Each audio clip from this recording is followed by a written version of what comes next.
Thank you very much for that very stimulating opening remarks for all of you.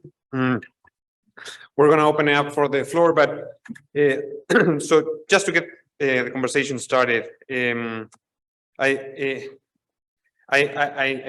take Ruth's points about this tension between translation, evidence translation, and context specificity, and the role that transparency is going to play in that. My only, first of all, the first question for Steve and Terry is, have you seen that same tension in terms of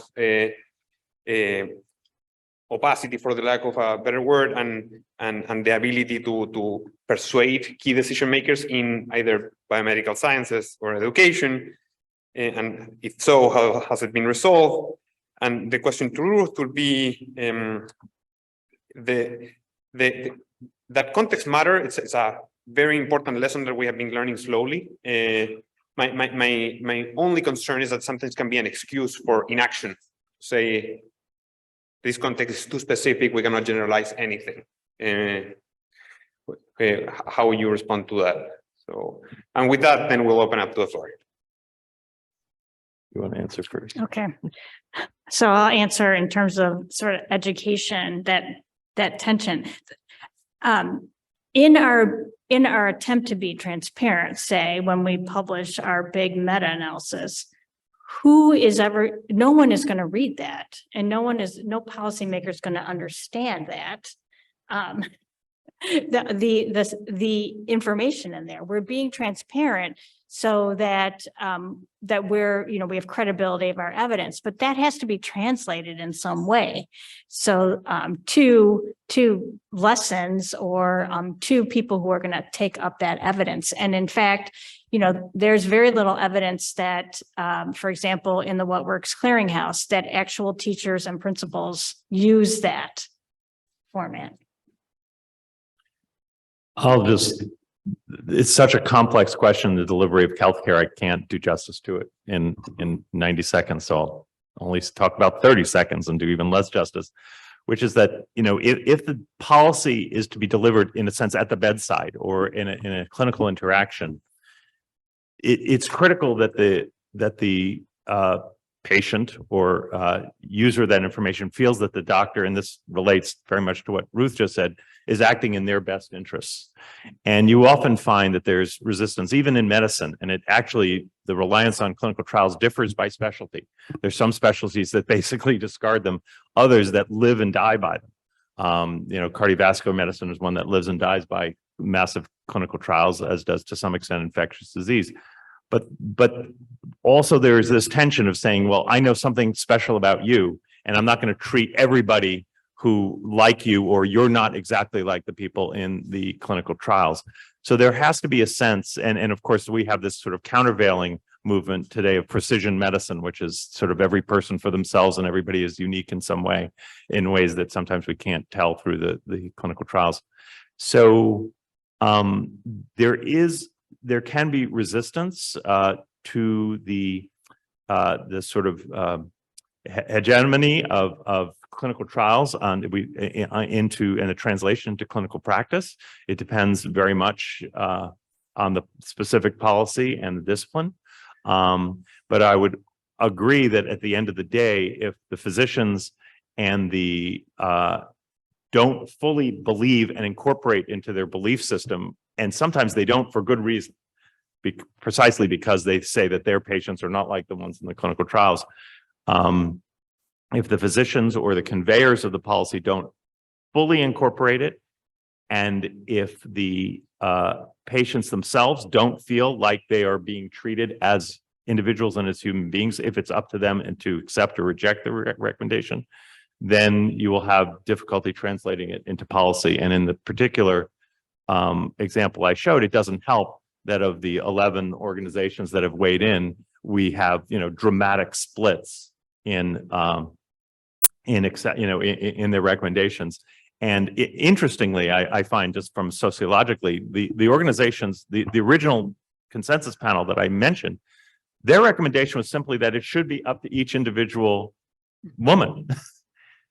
And so that would seem to me offer maximum respect to the provider and the patient. And yet there was tremendous resistance to that and backlash for some legitimate, but many political and advocacy reasons. The advocacy organizations themselves were split on this, with many relying on the promotion of mammography as a fundraising tool. Only one that was particularly evidence-based, the National Breast Cancer Coalition, stood out as one who did not enthusiastically promote mammography for all women as intensively as possible. Yeah, let me see if I can respond briefly to whether saying that context matters and the studies are not relevant to a given context is an excuse for inaction. I guess I'm guessing there might be some behavioral economists here.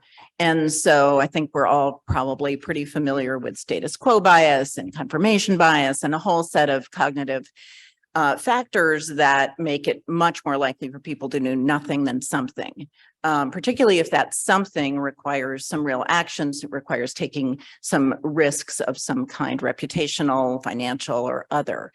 And so, yeah, I think there's always a risk of inaction. And what I've observed is that the right strategy is often to make it acutely evident that what's being deployed now isn't working and is so as an example, there have been many efforts, very successful, to demonstrate, to measure and reveal the extent of the learning crisis in many, many low-income countries. Really just an unconscionable failure of generations of children. And that descriptive work to measure and reveal the low learning outcomes has placed pressure on many governments to look at some alternative to the extraordinarily failed current approaches. And so that then opens the door to saying, okay, well, we're in so much trouble that we will open our minds to learning from other contexts. And that's what you see happening in the work on teaching at the right level that the Indian NGO Pratham developed, tested with the support of several current Nobel laureates, and demonstrated the effectiveness of that model of teaching in a subset of Indian contexts. So not even every state in India, but that was promising enough. And many African, particularly African countries, had been tuned into how much failure is currently going on.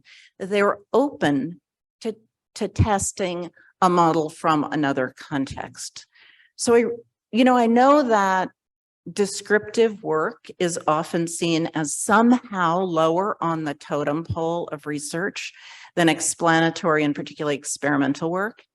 I urge you to think about the importance of descriptive work that reveals the severity of social problems that need to be fixed, because that's required for anybody to invest and take the risk of fixing them. Thank you. Let's take a couple of questions from the audience.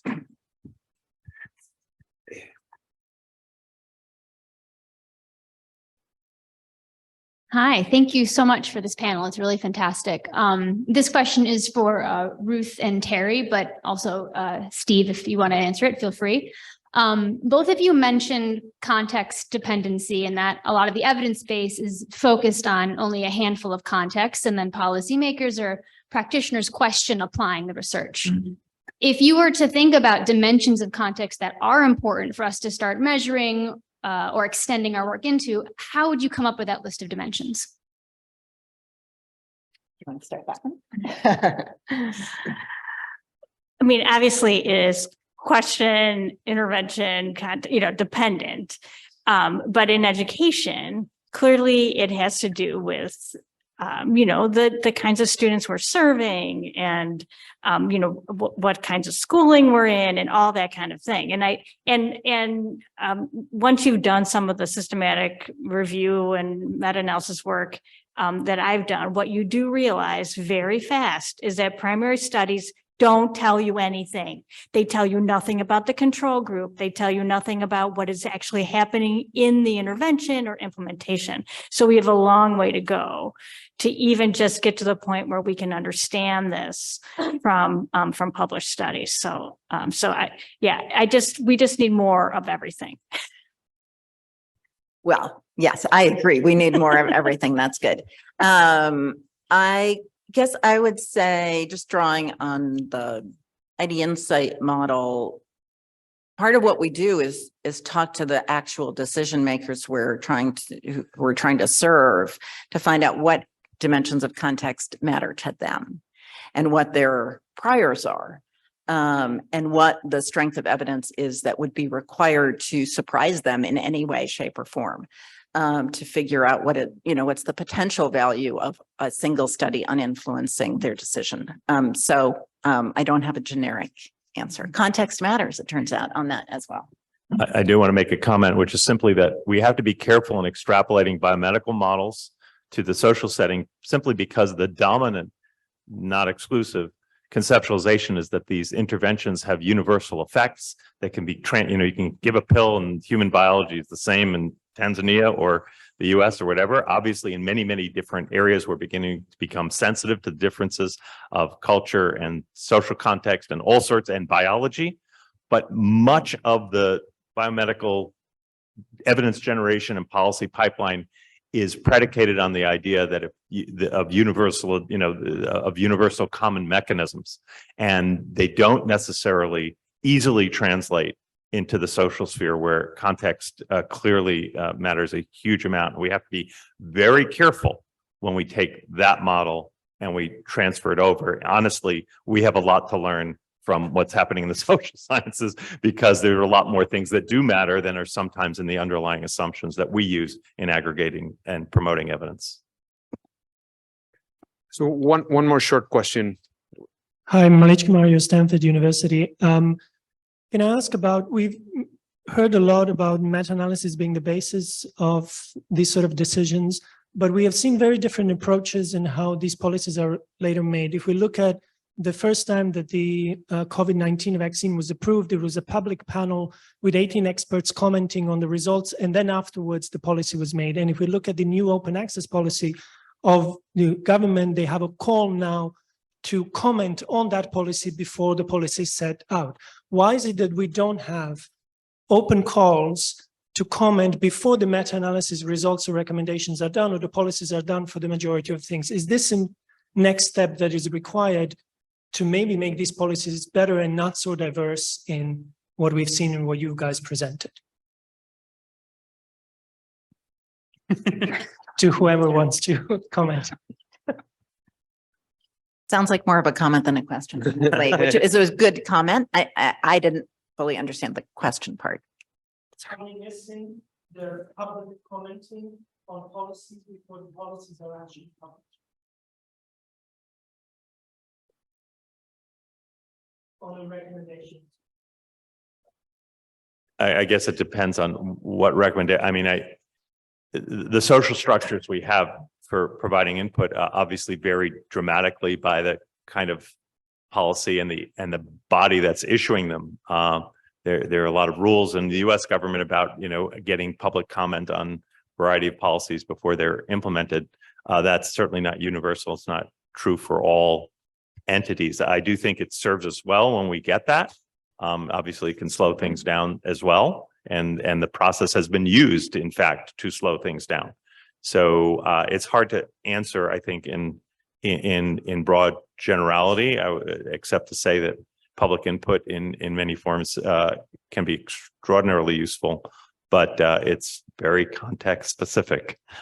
Yeah, I just want to add to that. There's a really great Ezra Klein podcast in which on the New York Times site, in which he interviews somebody whose name I'm not remembering. I'm sorry about that. who has looked at the ways in which in the US context, the open comment on regulatory decision-making and rulemaking has been manipulated to slow down the wheels of government, and each kind of requirement that's been layered on government agencies to open up the policy process have systematically led to a lower performance in government. So it's a really interesting take. I highly recommend it. Yeah, and I do want to be mindful of time for the next panel. I want to finish up giving you a big round of applause and thank you for starting an important conversation.